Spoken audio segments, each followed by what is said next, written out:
mire, cuando uno se queda en el atrio, ¿qué luz es la que pega ahí? La luz del sol.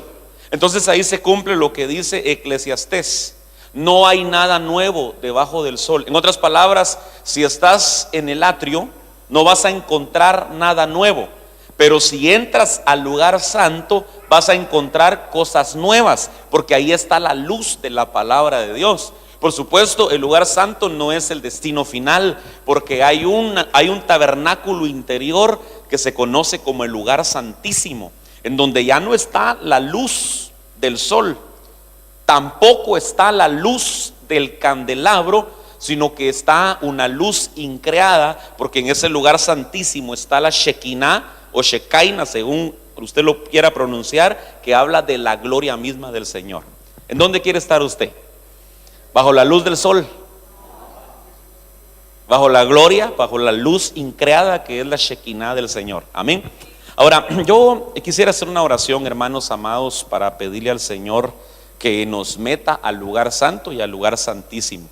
Que no nos quedemos en el atrio bajo una luz natural. Porque mire, la luz natural vendrían a ser como nuestros pensamientos, nuestra inteligencia humana, sabiduría terrenal.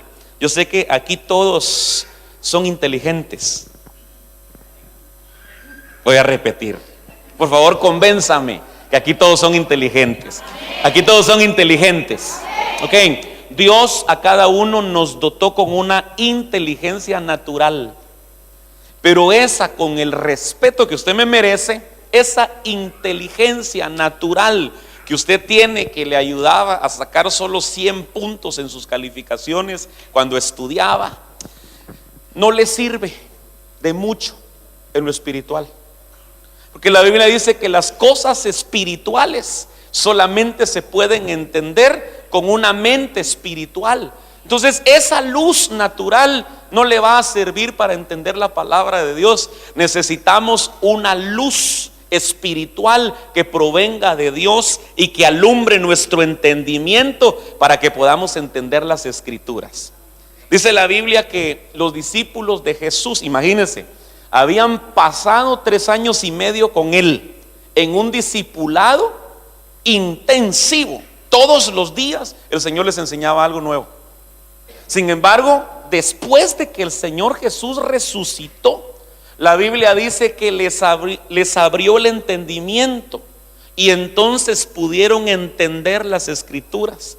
Es decir, que pasaron 3 años y medio oyendo sin entender, y como no entendían, tampoco daban fruto. Porque en la parábola del sembrador, ayer yo mencionaba un poco de eso, de los 4 terrenos en donde cae la semilla preciosa que es la palabra de Dios, solamente dio fruto el terreno que era buena tierra. Y el Señor explicó que esa tierra buena, fértil, representa a los que oyen la palabra y la entienden. Entonces mire, oír la palabra es importante, pero más importante es entenderla. Por eso necesitamos, antes de oír un mensaje, orar. ¿Para qué? Para pedirle a Dios que el predicador no se tarde. No, no es para eso.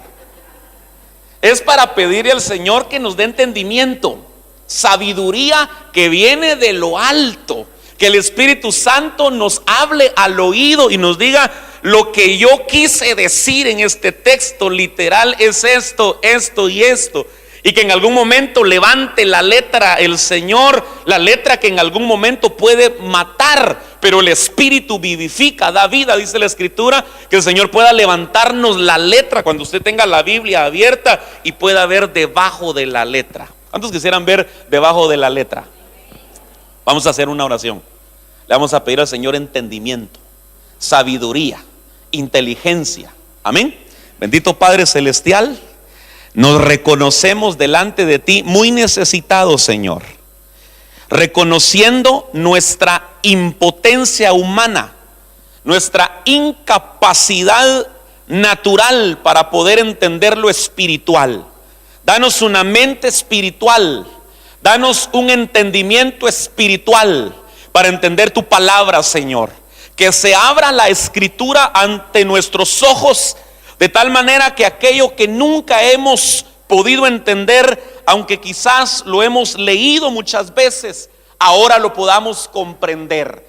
Derrama, Señor, ese espíritu de sabiduría, ese espíritu de inteligencia, ese espíritu de conocimiento, ese espíritu de consejo para hacer que aún lo más complicado, lo más difícil en la Escritura se nos haga sencillo, Señor. Derrama una unción de enseñanza, que el don, Señor, magisterial pueda descender sobre nosotros, Padre Santo. Danos un oído de discípulo, Señor, y dame a mí una lengua de discípulo para poder hablar en tu nombre. Te lo pedimos, Señor, todo en el nombre de tu Hijo amado Jesucristo, nuestro Señor y Salvador. Amén y amén. Le damos un aplauso a nuestro Dios con todo nuestro corazón.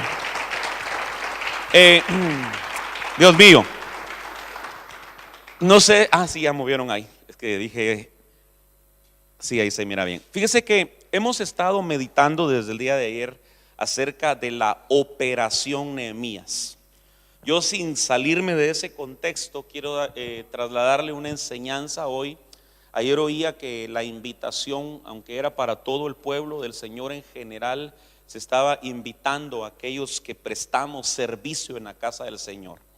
Y yo quisiera, sin dejar, porque la palabra del Señor nos mide a todos de acuerdo a la estatura que tenemos. Así que la palabra del Señor siempre va a ser apta para todo oyente. Fíjese que uno debería tener un oído tan sensible y sencillo para oír la voz de Dios.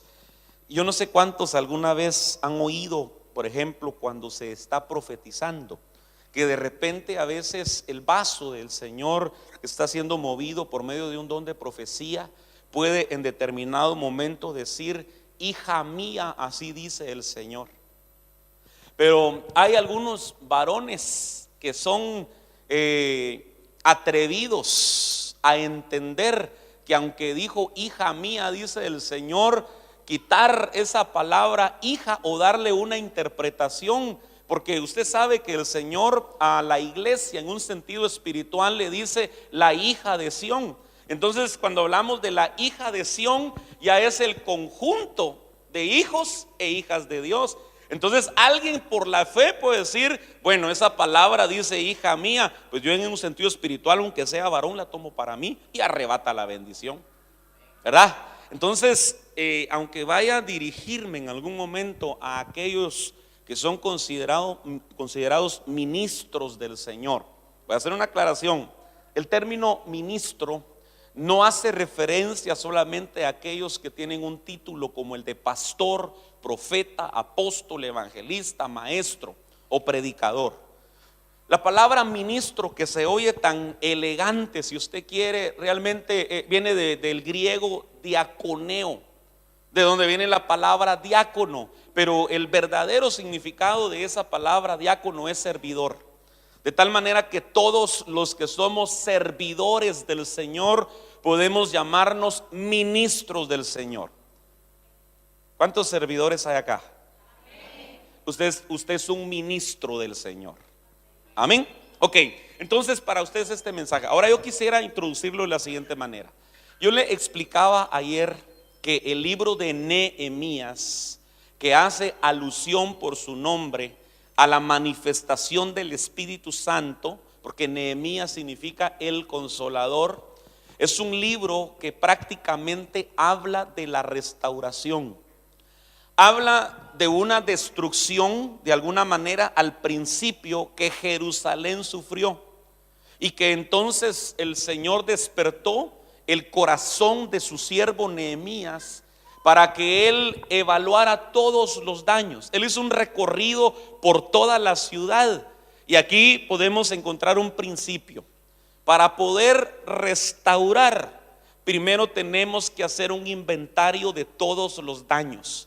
Aunque sea en algún momento incómodo para nosotros, debemos conocer cuál es nuestra realidad. Un ejemplo: cuando hay una destrucción masiva, sea esta por un desastre natural del clima, un terremoto, un huracán, etcétera, una ciudad puede quedar parcialmente destruida, y en algunos casos totalmente destruida. Y entonces se va haciendo un recuento de los daños, tanto los daños materiales como el deceso de personas que murieron o que están hospitalizadas en ese momento. Y entonces cada día se va conociendo, por ejemplo, a cuánto asciende el daño que se sufrió. Cuántas personas murieron, cuántas personas están heridas, cuántas casas fueron destruidas, y hasta el final, cuando se tiene un total, se puede decir, por ejemplo, el dato material, a cuánto asciende la pérdida, y se puede hablar en millones de euros o de dólares si usted quiere. Ahora, en lo espiritual, si nosotros queremos restaurar nuestra vida, nuestra casa, la iglesia, deberíamos de hacer un inventario espiritual, reconocer qué daños hemos sufrido para poder saber cuánto necesitamos invertir para la restauración. Entonces Nehemías empieza a recorrer toda la ciudad, y quizás en algún momento con lágrimas en sus ojos, quizás en otro momento lamentándose de ver tanta destrucción. La Biblia dice que toda la ciudad, todo el muro de la ciudad estaba destruido y que todas las puertas estaban quemadas.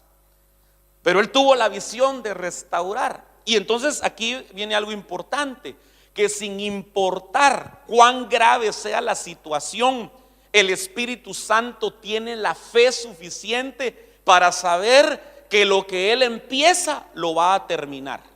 Porque hay una promesa que así dice en la palabra, que el que empezó la buena obra será fiel hasta completarla. Lo que Dios ya comenzó en ti será fiel para terminarlo. ¿Cuánto le dan un aplauso al Señor por eso? Ahora, como Nehemías fue un edificador, y Nehemías no hizo toda la tarea, sino que él empezó a llamar ayudas ministeriales para que lo ayudaran en la edificación. Entiendo que mire qué misericordia la de Dios, porque el Espíritu Santo, que es Dios, que puede hacer todo sin nosotros. ¿Cuántos creen que Dios puede hacer todo sin nosotros? Sin embargo, nos da participación para que nosotros seamos colaboradores de Dios en la edificación de su iglesia. De tal manera que todos nosotros, mire, usted tiene que decidir, aunque yo sé que usted ya decidió.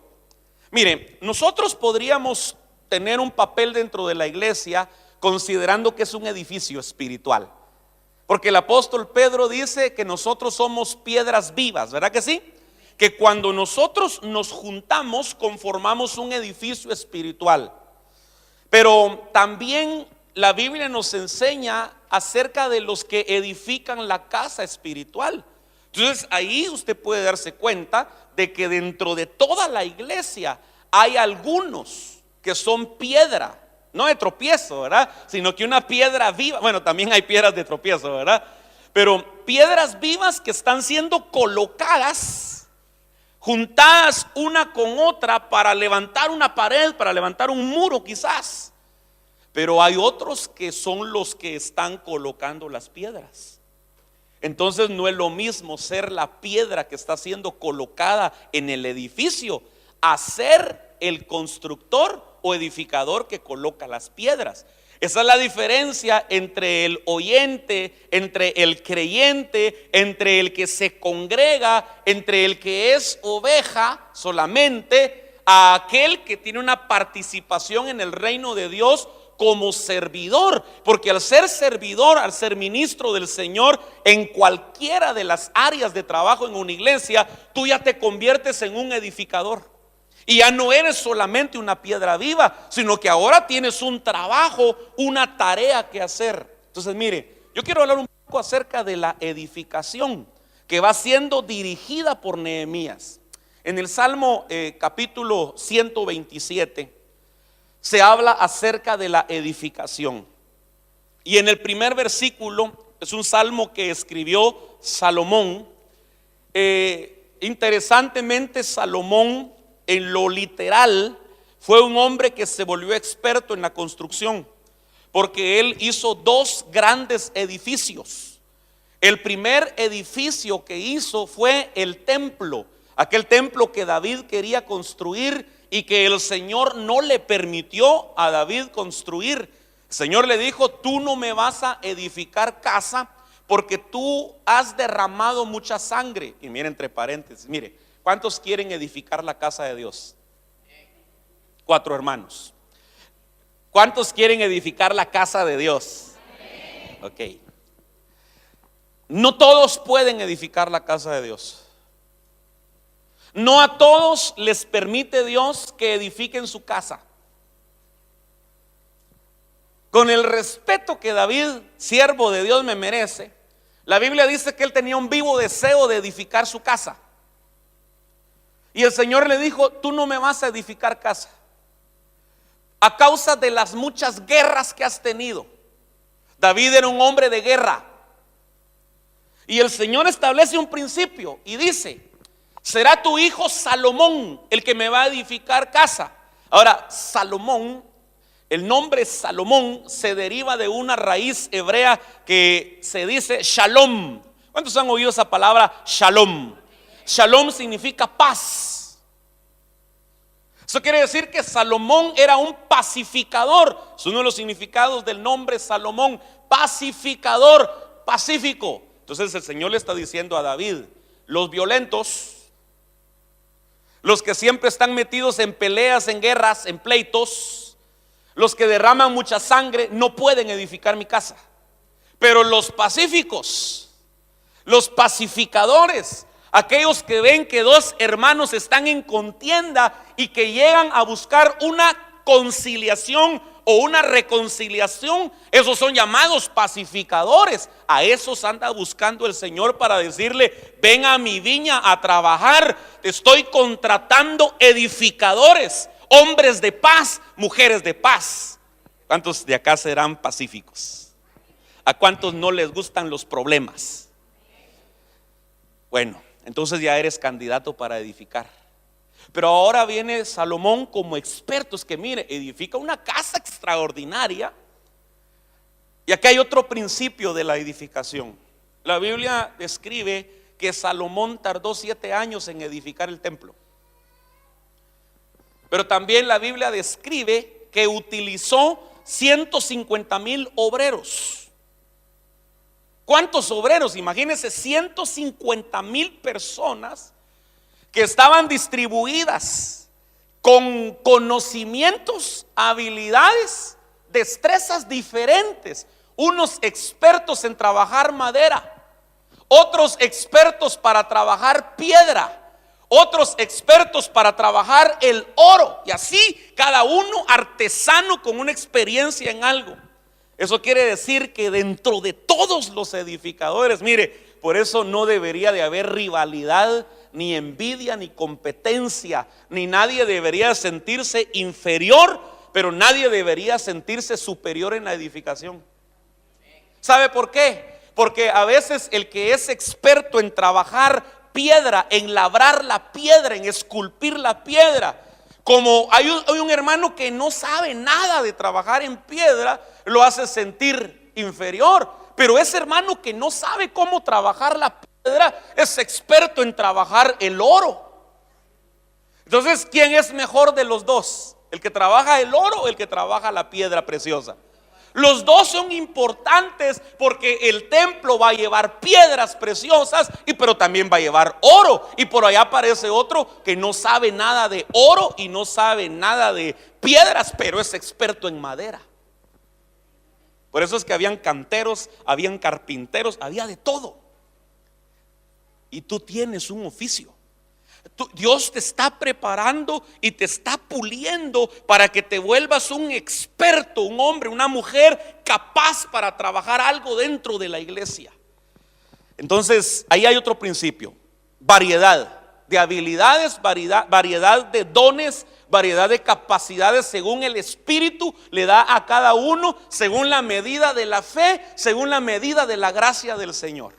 Ok, ahora, el tiempo. Ese es otro principio en la edificación. no se hizo de un día para otro. Eso quiere decir que la edificación lleva tiempo. Eso en algún momento lo puede desanimar a uno pensando: Dios mío, ¿cuánto tiempo llevo edificando a este hermano, a esta familia? ¿Cuánto consejo, cuánta palabra, cuánta oración? Y miro que ya pasaron 5 años y sigue igual, no cambia. Paciencia. La edificación lleva tiempo. Amén. Ahora yo quisiera entrar a una situación acá. Nosotros como edificadores, cuando uno busca, y eso se lo recomiendo, es una enseñanza interminable, de alguna manera lo digo así porque el libro de Nehemías registró los nombres de todos los que ayudaron a Nehemías en la edificación.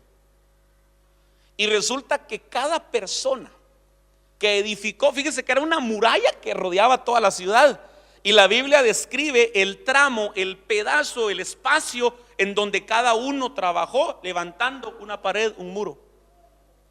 Otros que no trabajaron en la muralla, sino que trabajaron en las puertas. Y dejó el Señor registrados los nombres en el libro de Nehemías. Y cada nombre tiene un significado. Y cada significado representa una virtud, una característica, una cualidad que el edificador de la iglesia debe de tener. Así que es un tema interminable. Yo no voy a entrar hoy a analizar esos nombres, solo uno. El primero que empezó la edificación ayudando a Nehemías se llama Eliasib. Y fíjese qué interesante, porque Eliasib, su nombre significa a quien Dios ha restaurado. Y aquí es donde voy a empezar la enseñanza que yo le quiero trasladar hoy. Que solamente el restaurado puede restaurar. El que ha sufrido en un sentido positivo la experiencia de la restauración tiene la capacidad para restaurar a los demás. El restaurado restaura a otros. Entonces mire, como aquí fueron invitados los restauradores, los edificadores, los que trabajan en la edificación del cuerpo de Cristo, yo quisiera analizar algunos inconvenientes que podríamos tener nosotros, que tal vez estamos edificando. Porque si Dios trata con nosotros, los que estamos edificando el templo del Señor, entonces el trabajo de edificación va a ser efectivo. Amén. Entonces yo quisiera leerles. Vamos a ver, denme un segundito porque esto se me había apagado ya.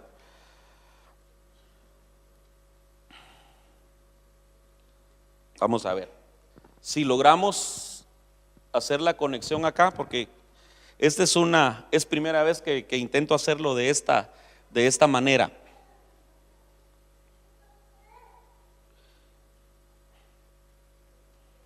Creo que no me quiere obedecer. No sé si tú me ayudarías a hacerlo manualmente, dándole un clic a la presentación. No sé si se puede así. Pero si no, ¿cuántos trajeron Biblia? ¿Sí? Entonces va a abrir su Biblia. Acompáñeme a Efesios capítulo 4.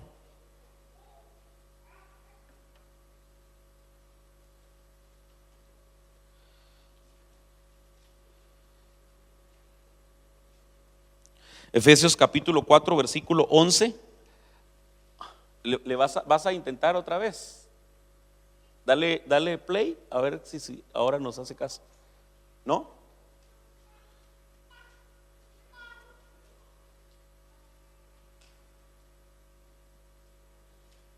Ok, no hay problema. Efesios capítulo 4 versículo 11 y 12. Efesios 4. Pero es que, perdón, ahí, correcto, sí, solo que, bueno, vamos a intentar. Ahí está, Efesios 4, 11 y 12. Y él mismo constituyó a unos apóstoles, a otros profetas, a otros evangelistas, a otros pastores y maestros, a fin de perfeccionar a los santos para la obra del ministerio, para la edificación del cuerpo de Cristo. Yo puse en el versículo 13 solamente una parte del versículo en donde dice: hasta que seamos hombres perfectos. Ahora, yo quisiera ir un poquito despacio para explicar estos versículos que están ahí en la pantalla, y quisiera llamar su atención de que en esta lectura el apóstol Pablo hace mención de tres grupos.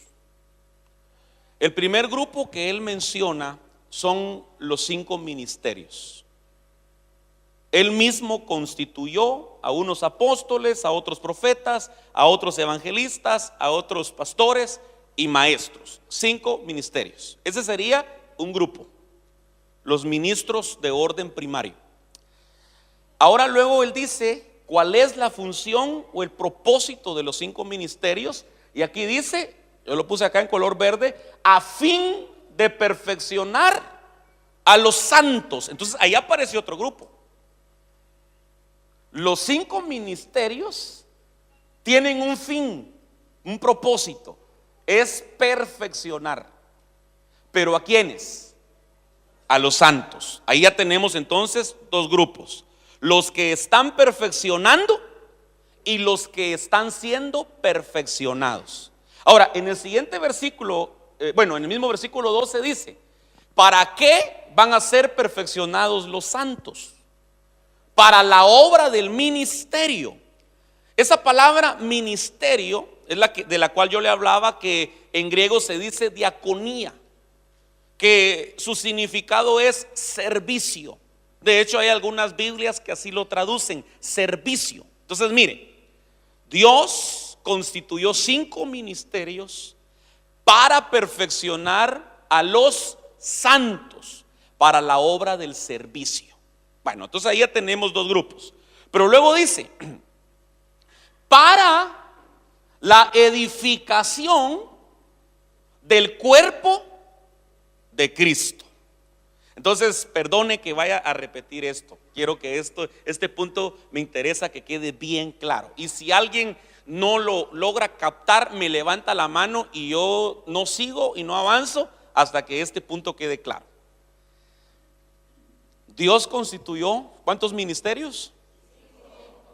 ¿Con qué propósito? Para perfeccionar. ¿A quiénes? ¿Para qué? Ok. Y esos santos que son perfeccionados para la obra del servicio, ¿para qué fueron perfeccionados? Para que ellos edifiquen el cuerpo de Cristo. Entonces aquí yo quiero que note usted el primer grupo, y perdone que tal vez yo lo vaya a mostrar en una especie de jerarquía, como en una especie de un organigrama. El primer grupo serían los 5 ministerios. Tarea de los 5 ministerios: perfeccionar al segundo grupo que está debajo, que son los santos. Ese grupo de los santos representan a todos los que son colaboradores en la tarea del servicio. ¿Cuál es el trabajo de todos los colaboradores en el servicio? Edificar al tercer grupo, que vendrían a ser el cuerpo de Cristo. Aquí prácticamente tendríamos que hacer una pregunta. En esa clasificación, 5 ministerios, colaboradores del servicio o santos y cuerpo de Cristo, todos nosotros debemos encajar en alguno de esos 3 grupos. Si es que todos acá somos creyentes. Porque si hay un invitado que no ha conocido a Jesucristo, pues todavía no podemos incluirlo como cuerpo de Cristo. Acepta a Jesucristo y entonces pasa a ser parte del cuerpo de Cristo. Ok, entonces mire pues, usted tiene que considerar, bueno, si yo no estoy colaborando en la edificación, aunque eso lo dije al principio, del cuerpo de Cristo, entonces soy cuerpo de Cristo. Pero si yo estoy trabajando en el ministerio, en la diaconía, en el servicio, entonces yo ya paso a ser el grupo de los santos. ¿Cuántos santos hay acá? Gloria a Dios. Pero podría ser que dentro de estos santos el Señor escoja a algunos para que asciendan a ser o apóstoles, o profetas, o evangelistas, o pastores y maestros. Pero entonces les cambia la función, porque los santos, su tarea es edificar. Los 5 ministerios, su tarea es perfeccionar. Pregunto, así conscientemente, humildemente, sencillamente en su corazón, ¿ese punto está claro?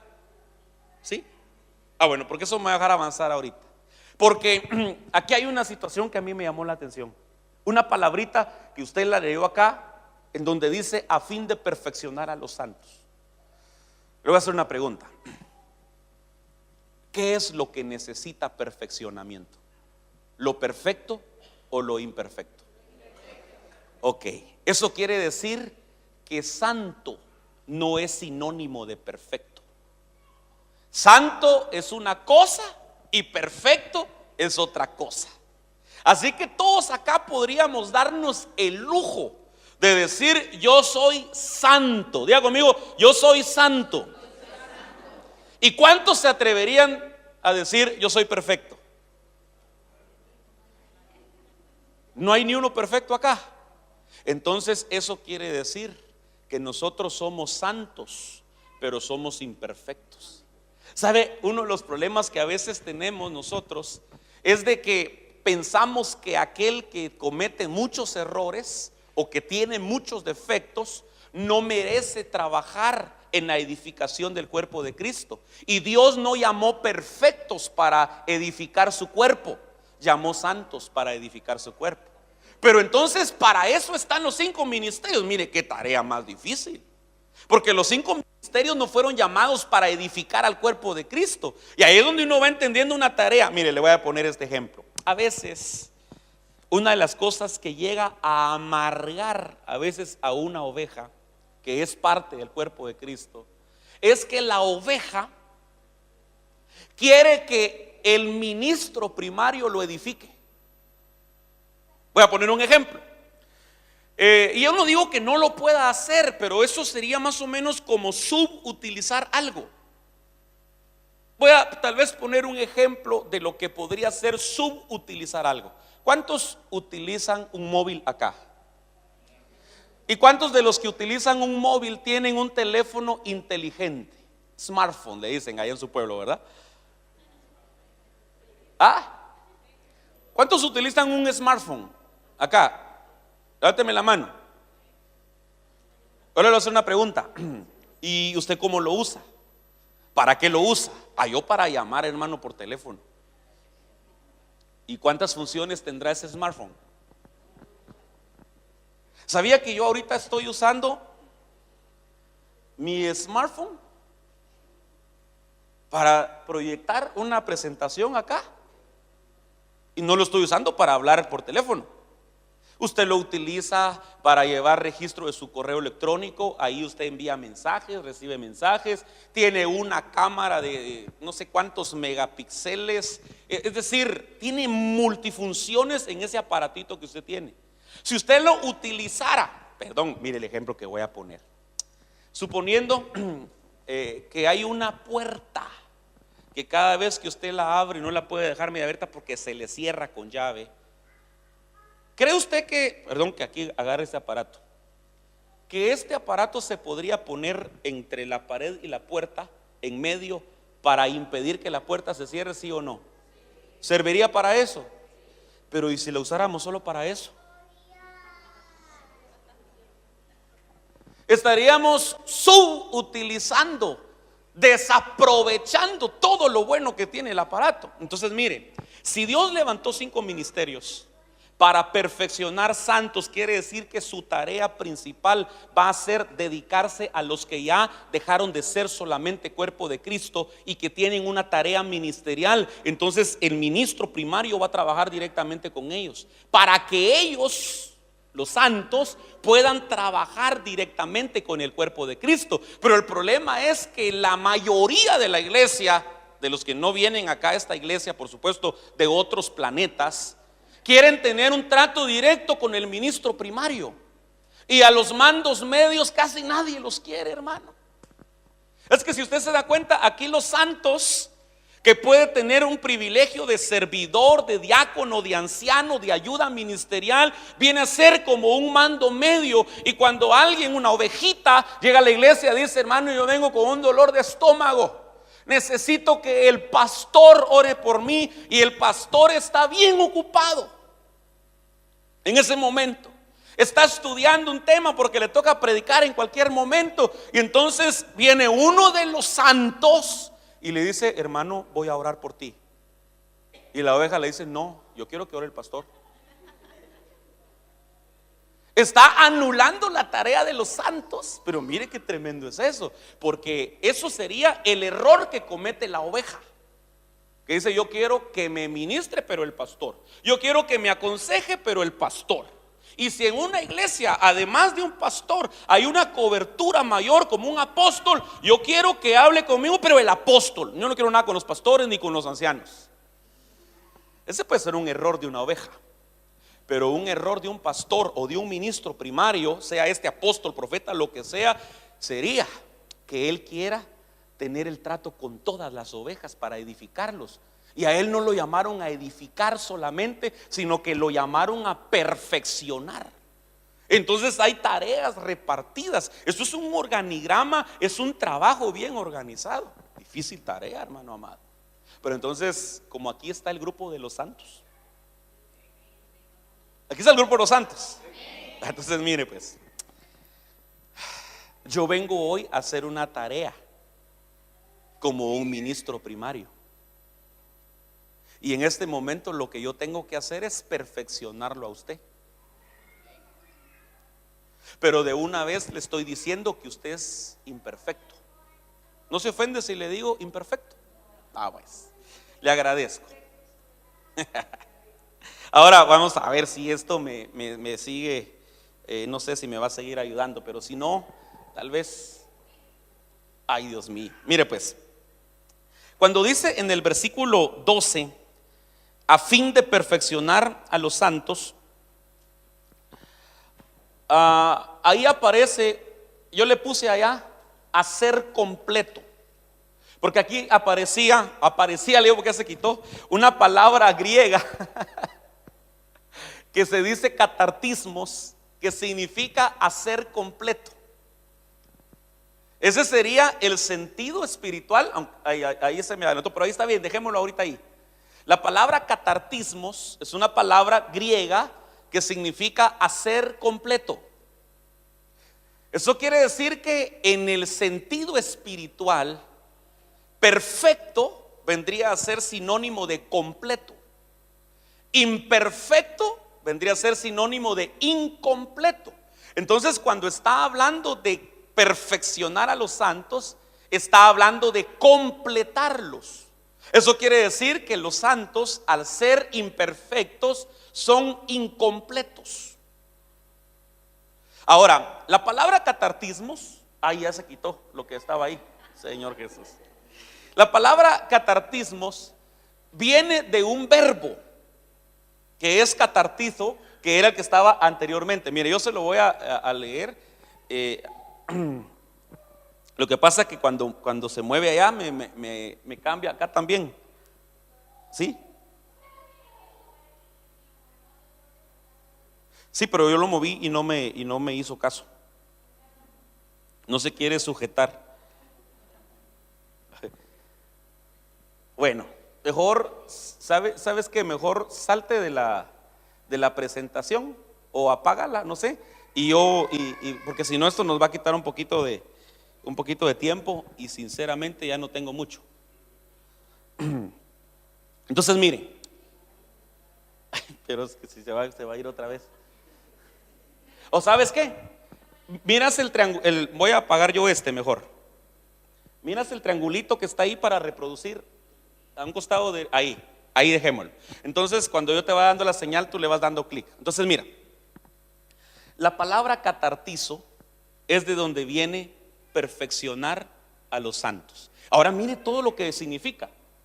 Significa reparar, significa remendar, significa restaurar, ajustar, componer miembros dislocados y rotos.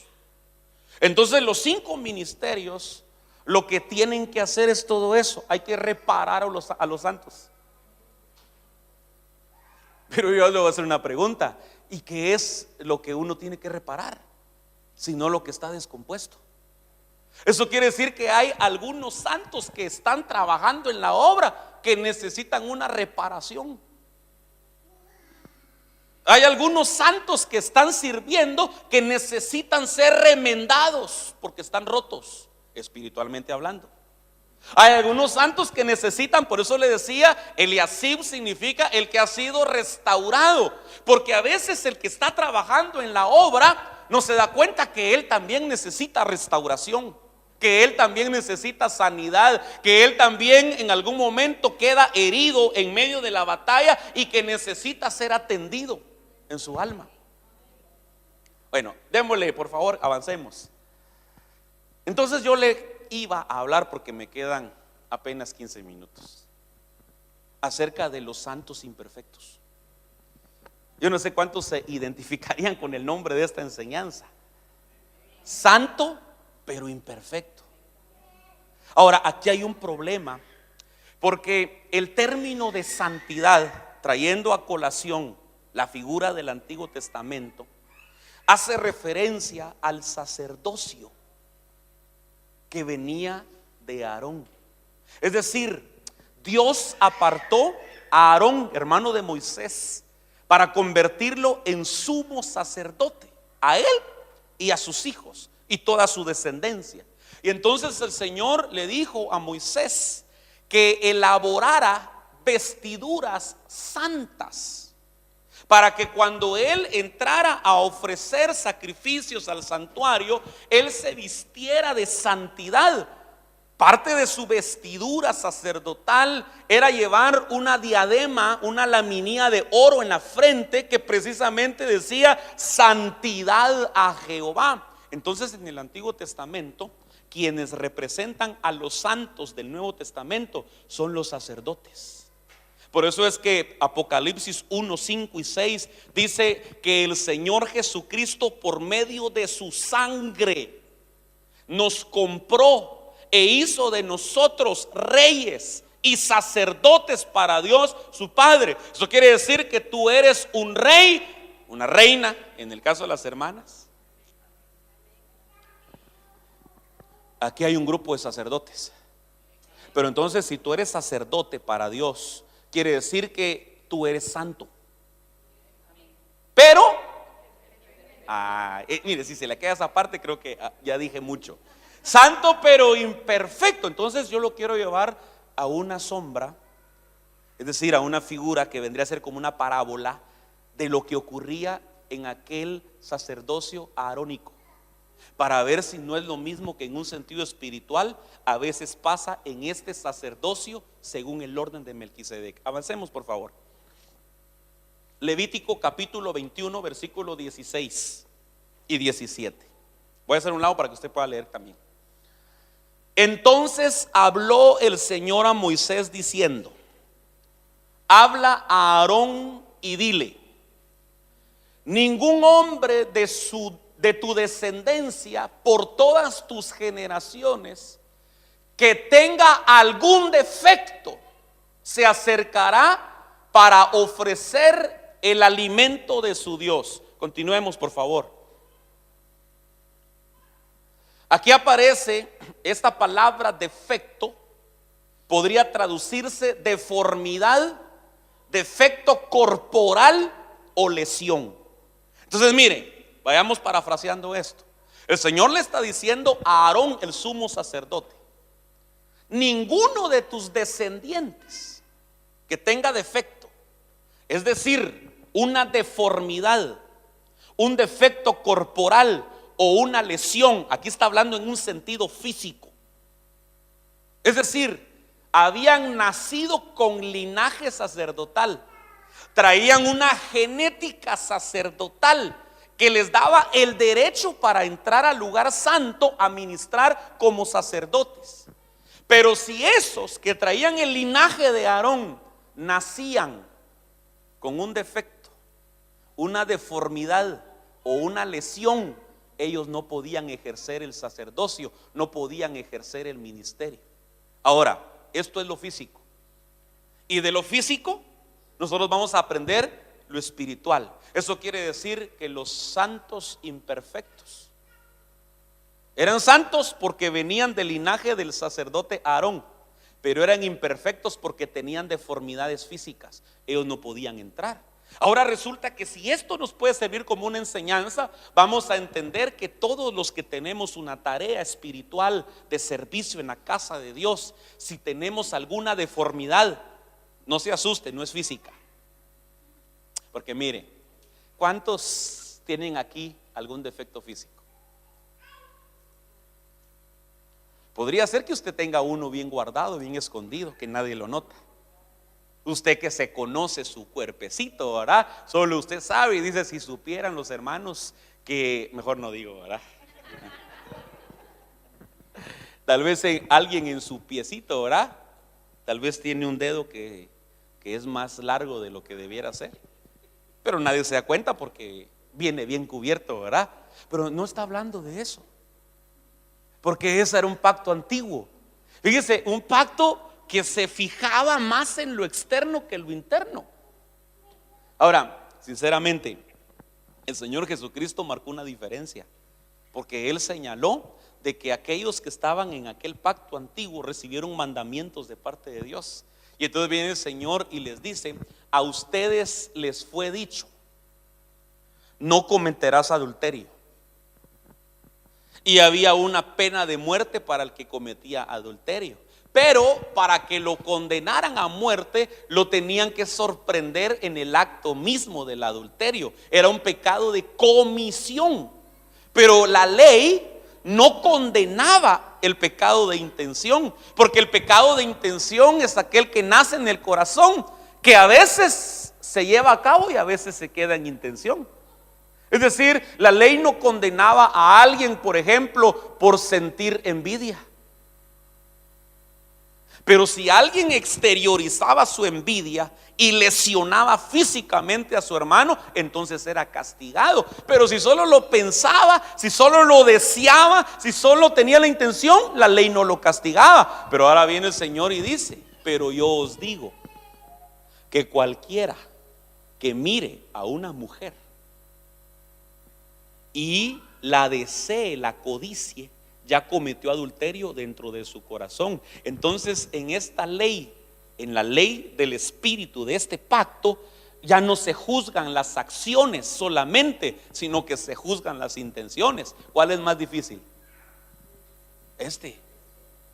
Entonces, ahora ya no es una situación física, sino que ahora es una situación espiritual. Eso quiere decir que hay deformidades espirituales, hay defectos espirituales, hay lesiones espirituales que un santo puede tener, que no le permite ejercer adecuadamente el ministerio.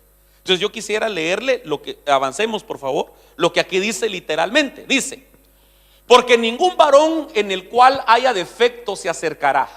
Y entonces empieza a describir: varón ciego, o cojo, o mutilado, o sobrado, o varón que tenga quebradura de pie, o rotura de mano, o jorobado, o enano, o que tenga nube en el ojo, o que tenga sarna, o empeine, o testículo mayugado. Eso era físico. Habían 12. Fíjese que yo sé que existen más defectos. Existen otro tipo de lesiones o deformidades que el Señor no incluyó, sino que escogió solamente 12 defectos que impiden a un sacerdote entrar al santuario. Ahora, aquí tenemos que analizar que estos 12 defectos físicos tienen una aplicación espiritual que prácticamente en este sacerdocio nos puede impedir ejercer adecuadamente el ministerio.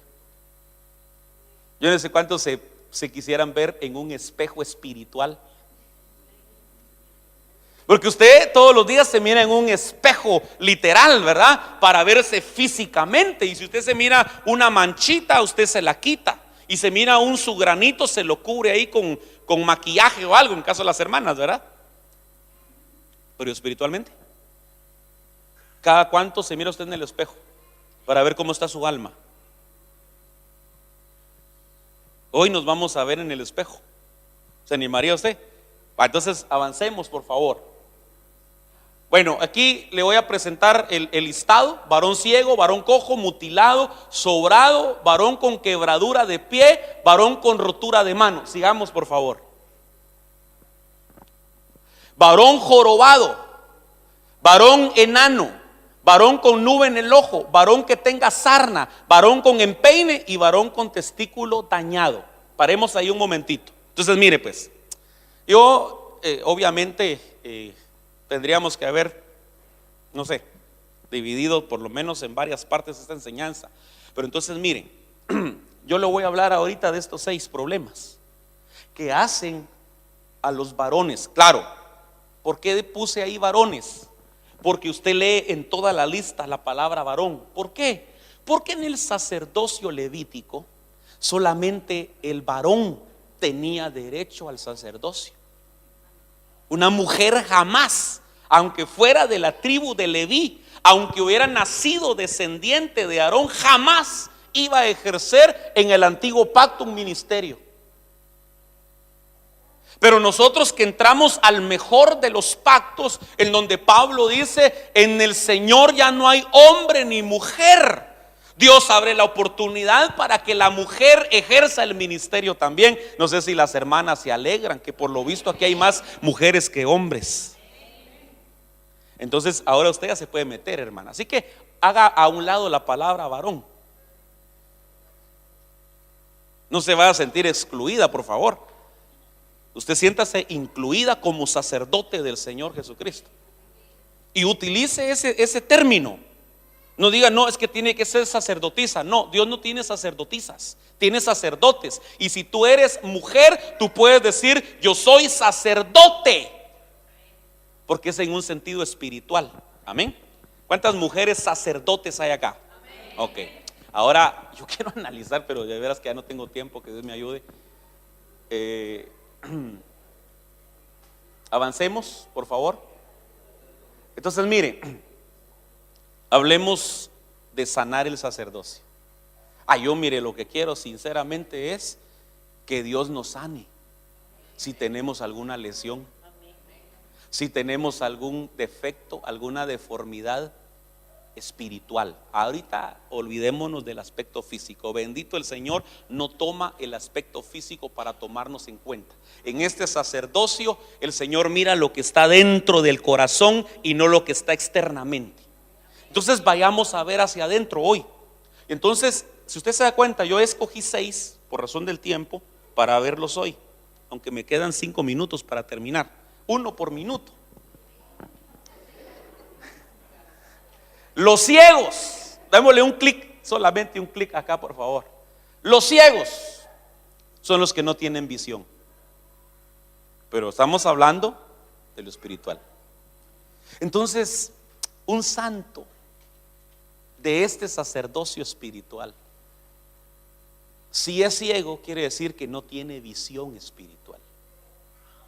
Eso le va a impedir ejercer adecuadamente. Fíjese que pongo esa palabra servir adecuadamente, porque podría ser, porque mire cómo hacemos nosotros los que estamos encargados de llamar gente al servicio.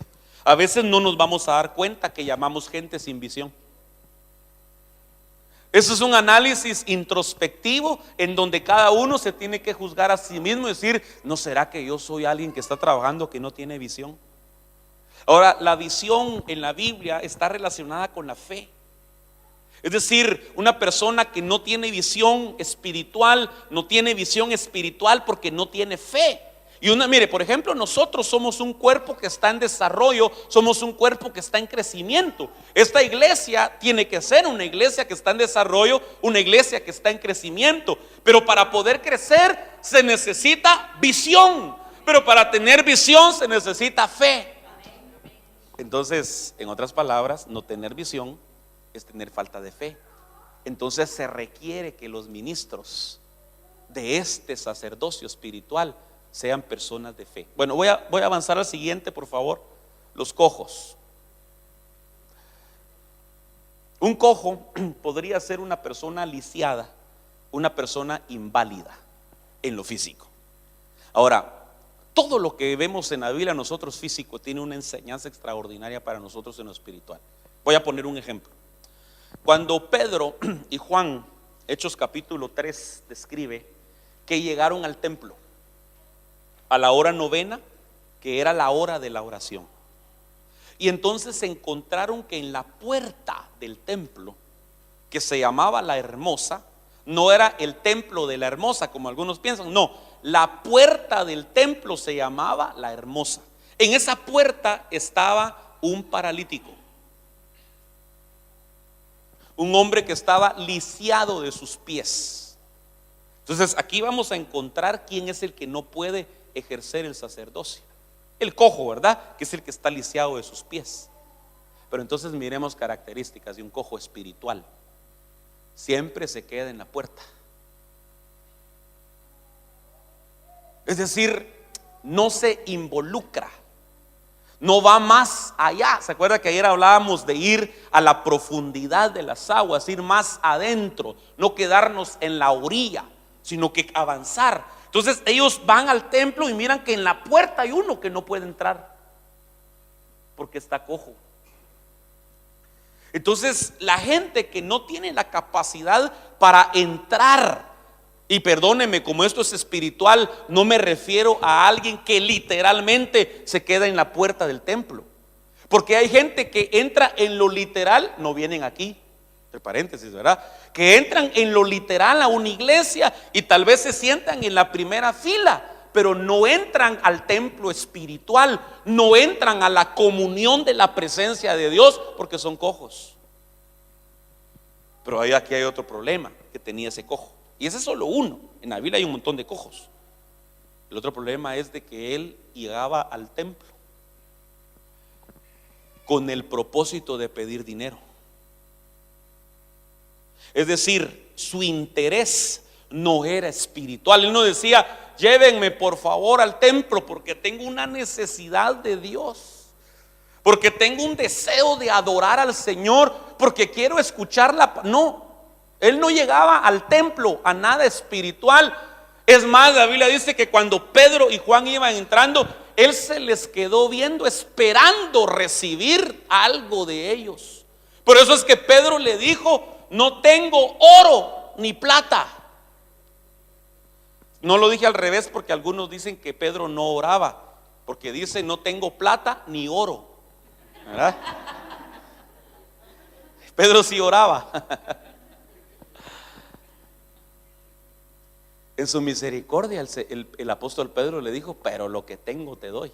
Es decir, no te voy a dar lo que viniste a buscar, te voy a dar lo que Dios te quiere dar. Porque mire, en su bendita misericordia, hasta los que vienen a la iglesia con una intención o motivación equivocada, a veces salen bendecidos. Porque ese cojo llegó ese día a esperar recibir una limosna, y lo que recibió fue una sanidad. Entonces los cojos se quedan en la puerta. No es literal. No va a pensar: aquel hermano siempre se queda en la puerta. No, ese no es espiritual, porque mire, hay un hermano en la puerta. No es literal, hermano. Es espiritual. Pero los cojos espirituales siempre andan detrás de las cosas materiales. Amor al dinero. A ellos, ay, mire hermano, qué tremendo. A ellos no se les debería de dar participación en el sacerdocio. Porque son cojos. Tal vez físicamente caminan elegantemente, gallardamente, pero espiritualmente, al tener su corazón puesto en las cosas materiales, les hace cojos espirituales. Ahora, eso es bien cardíaco, porque cojo, fíjese que usted busca el concepto de cojo, y cojo significa falto.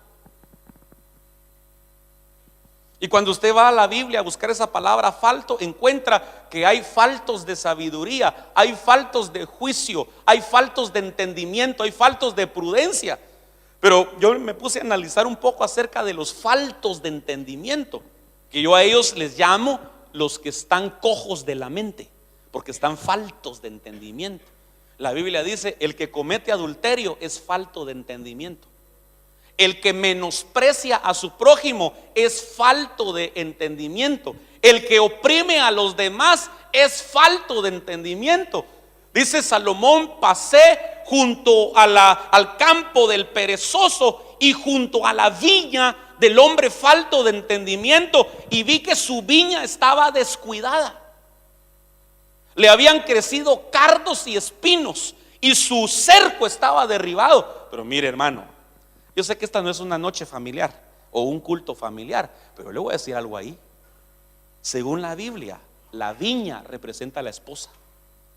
¿Por qué digo esto? Porque en el Salmo 128 dice: así será bendecido el hombre que teme a Jehová. Su mujer, su esposa, será como una fecunda vid plantada en los interiores de su casa. Entonces Dios asemeja a la mujer, a la esposa, con una viña. Entonces, parafraseemos eso: pasé junto a la viña del hombre falto de entendimiento, pasé junto a la esposa del hombre falto de entendimiento, y me di cuenta que le habían crecido cardos y espinos. El Señor Jesucristo explicó en la parábola del sembrador que los espinos son las preocupaciones de este mundo y el engaño de las riquezas. En otras palabras, perdone que lo parafrasee así: pasé junto a la esposa del hombre falto de entendimiento y la vi llena de preocupaciones, y vi que su cerca estaba derribada. En otras palabras, la vi desprotegida. Entonces aquí hay algo: el hombre que descuida a su esposa es un falto de entendimiento, y falto es sinónimo de cojo. Entonces los cojos no pueden entrar a ejercer el ministerio. Los que, ay, Dios mío, hermano, yo sé que este mensaje no le va a gustar a la mayoría. Los que descuidan su matrimonio no son aptos para servir dentro de la iglesia.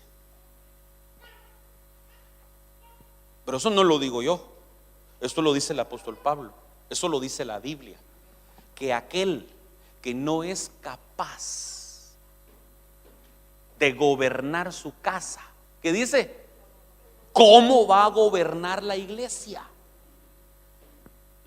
Pero en el original no dice gobernar,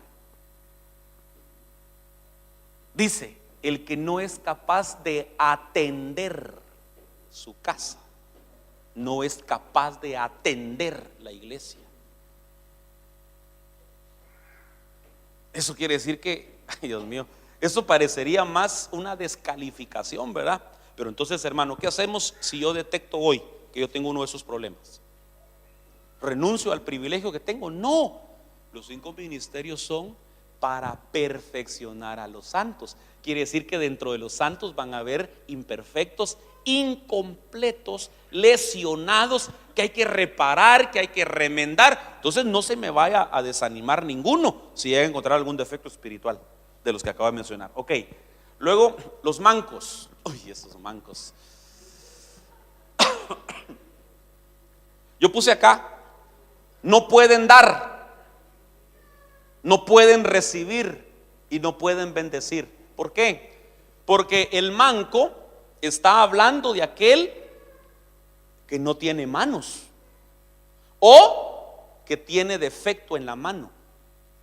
El Señor Jesucristo, dentro de todas las enfermedades que sanó, la Biblia dice que sanó a un hombre que tenía la mano seca.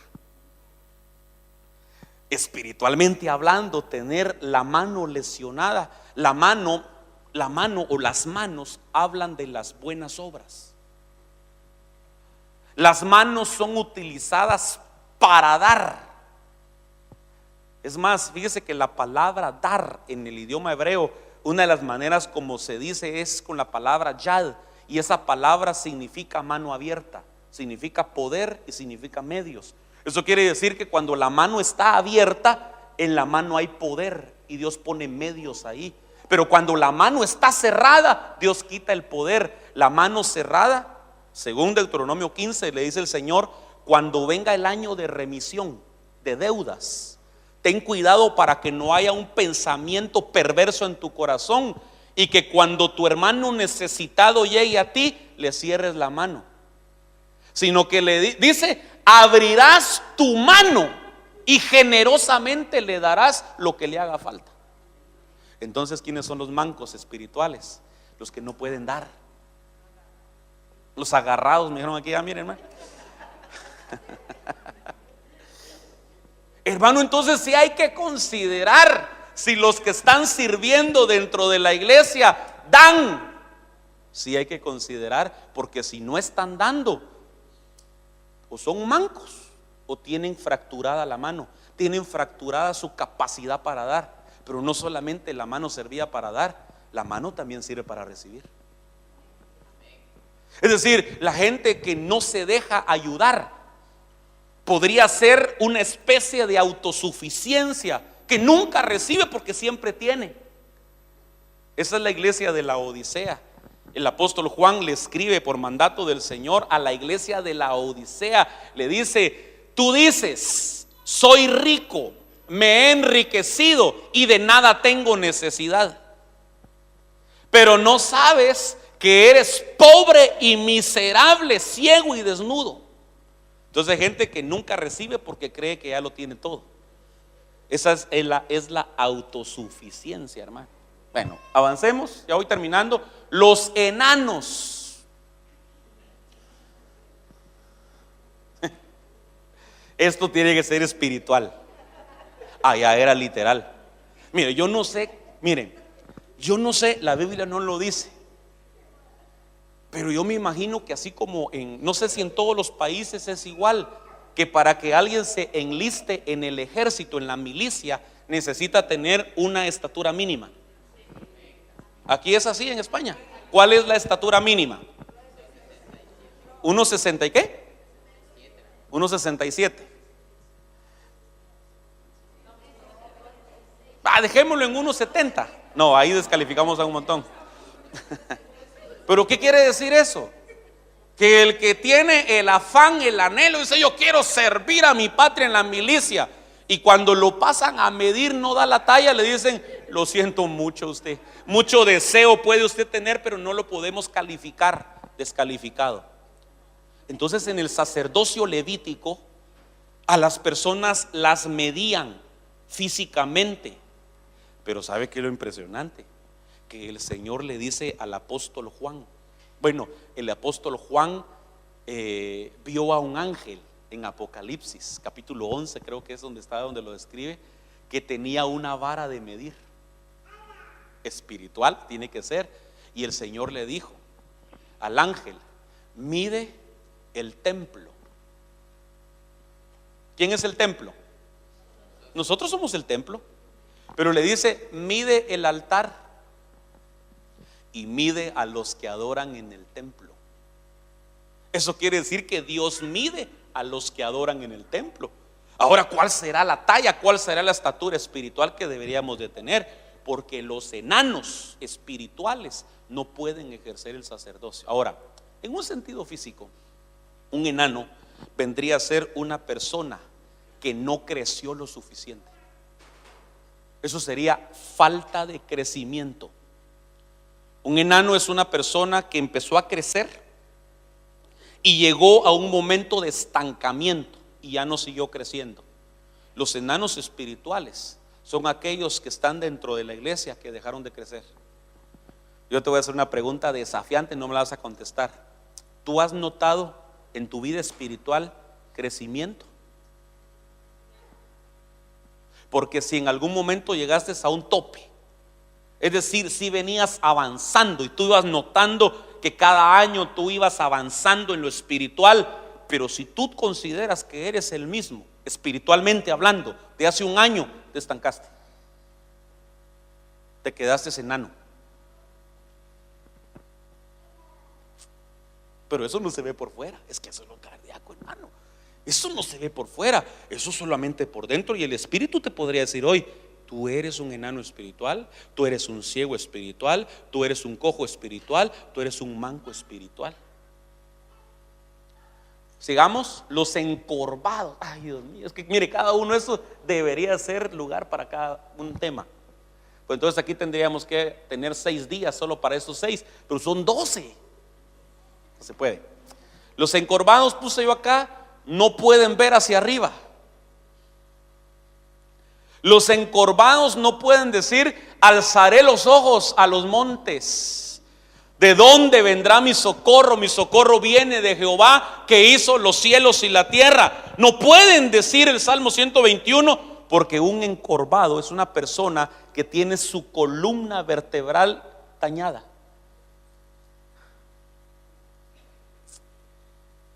Ay, Dios mío, mire, le voy a decir algo. Yo le dije que el Señor Jesús, que entre paréntesis, de todos los ejemplos que usted mira, el Señor Jesús sanó todo tipo de enfermedad, dice la Biblia, ¿verdad que sí? Y una de las enfermedades que el Señor sanó, Lucas capítulo 13 lo describe. Fíjese qué casualidad, capítulo 13, el número 13 representa rebelión. Hay una mujer que está dentro de la iglesia, dentro de la sinagoga, que la Biblia dice que un espíritu inmundo la tenía encorvada. ¿Cuánto tiempo tenía esa mujer de estar así? ¿Alguien se recuerda? 18 años. 18 años de estar encorvada. Usted mira una persona que está encorvada, es una persona que tiene su mirada puesta hacia la tierra. No le puede decir usted: alce la cabeza, alce los ojos, mire hacia arriba. No le puede decir, porque no puede. Pero ahí dice la escritura que era un espíritu inmundo que la tenía así. Y entonces el Señor reprendió el espíritu de enfermedad y entonces la sanó. Pero a mí lo que me llama la atención es que tenía 18 años de estar enferma. El número 18 es la suma de 6 más 6 más 6, 666. Ese es el número del anticristo. Y eso quiere decir que el espíritu del anticristo hace que la gente esté viendo hacia la tierra. Entonces, la gente que tiene sus ojos puestos solo en lo terrenal, la Biblia dice que nosotros busquemos las cosas de arriba, en donde está Cristo sentado. Si pues habéis resucitado con Cristo Jesús, buscad las cosas de arriba. Termino. Los estériles. Bueno, ayer hablé un poquito acerca de la esterilidad. Yo puse acá, puse los estériles porque son los que, ahí decía, los que tienen los testículos mayugados. No me da pena decirlo, porque si la Biblia lo dice, ¿verdad? La Biblia lo dice. Pero entonces yo, para que se oiga más elegante, le puse los estériles, los que no pueden engendrar, los que no se pueden reproducir. Mire, cuando hablamos de ser fructífero en el Señor, debemos de ver que eso se refiere a varias cosas. Ser fructífero significa dar fruto. Dar fruto puede significar dar los frutos del Espíritu Santo, como el amor, el gozo, la paz, la paciencia, la fe, etcétera. Pero dar fruto significa reproducirse. Reproducirse significa multiplicarse. Las ovejas se tienen que multiplicar, se tienen que reproducir. Eso significa que nosotros debemos de tener en nuestro corazón un anhelo de seguir trayendo al camino del Señor gente que no le conoce. Cuando tú le presentas a una persona el plan de salvación y esa persona acepta a Jesucristo, en un sentido espiritual tú lo engendraste, y en ese momento te estás reproduciendo. Entonces, ay, hermano, ese mensaje está cardíaco, porque quiere decir que cuando uno no evangeliza, uno es estéril, dejó de engendrar. Póngase de pie, por favor. Lo voy a dejar aquí. De veras que por amor, decía yo ayer, a los escogidos, ¿verdad? Porque Nos quedaron pendientes 6 enfermedades, 6 defectos, 6 deformidades. ¿Qué vamos a hacer? Vamos a hacer una oración muy breve. Yo solo le voy a pedir que haga una meditación en su corazón, cerrando sus ojitos un momentito.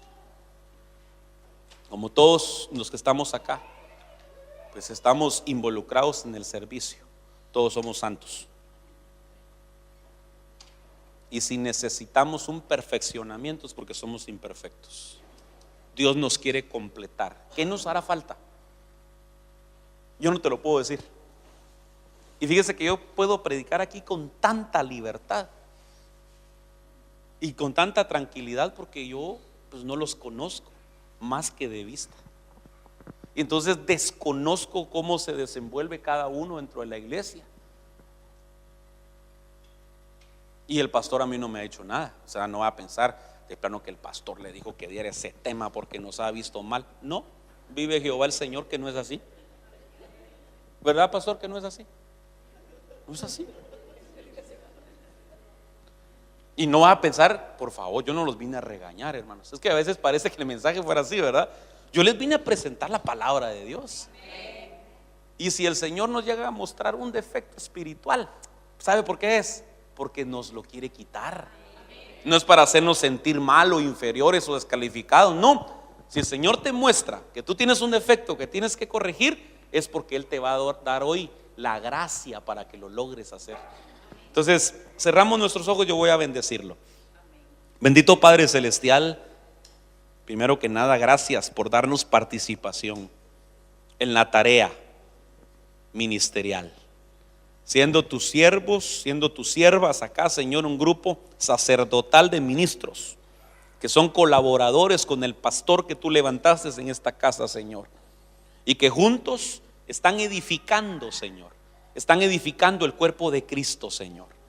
Yo te pido, Señor, que cada edificador que está aquí, que espiritualmente ha sido constituido un sacerdote de tu templo, puedan ser perfeccionados, puedan ser completados, puedan ser restaurados, Señor, puedan ser remendados, Padre bendito de la gloria, de tal manera que cualquier deformidad espiritual, cualquier lesión en el alma, Señor bendito, cualquier incapacidad espiritual que los limite, Señor, a fungir con excelencia en la tarea que a cada uno le has dado. Hoy tu Espíritu Santo, Señor, sea un médico en medio de nosotros sanando. En el nombre de Jesús, que aquel que es sin visión, aquel que es ciego en lo espiritual, Señor bendito, hoy le sean abiertos sus ojos. Aquel que fue incapacitado, Señor, para dar, para recibir, Señor, aquel que ha dejado de crecer, aquel que ha estado encorvado, aquel que ha estado cojo espiritual, Señor bendito, aquel que ha dejado de reproducirse, que hoy tu mano poderosa, Señor, quite esos defectos espirituales para que te podamos servir, Señor, en el nombre poderoso de Jesús. Amén y amén. Que el Señor les bendiga.